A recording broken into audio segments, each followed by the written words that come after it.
मैं दिल्ली के लोगों को ये आश्वस्त करना चाहता हूँ कि हमारी अब लगभग 10 साल हो गए सरकार चलाते हुए।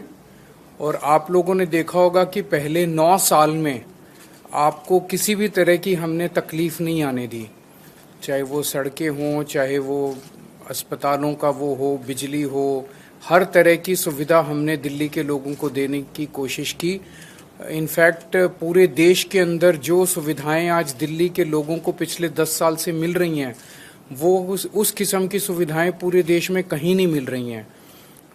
लेकिन पिछले 1 साल के अंदर आप देख रहे हैं कि किस तरह से एक के बाद एक मंत्रियों को जेल में डाल दिया इन्होंने, दिल्ली को ठप करने की कोशिश की, दिल्ली के काम रोकने की कोशिश की, दिल्ली सरकार को डीरेल करने की कोशिश की।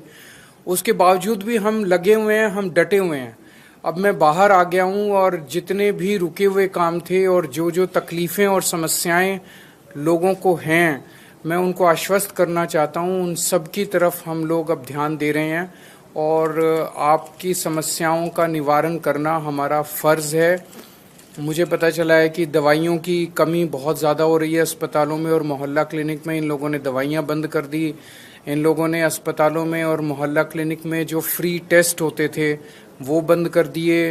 इन लोगों ने जो फरिश्ते स्कीम होती थी, जब किसी का एक्सीडेंट हो जाए दिल्ली के अंदर उसको फ्री इलाज होता था, वो बंद कर दिया। इन्होंने सड़कों का रिपेयर बंद कर दिया। इन्होंने ओल्ड एज पेंशन बंद कर दी। इन्होंने इस तरह से कई सारे काम हैं, कई होम गार्ड्स की और कई लोगों की तनख्वाहें बंद कर दी।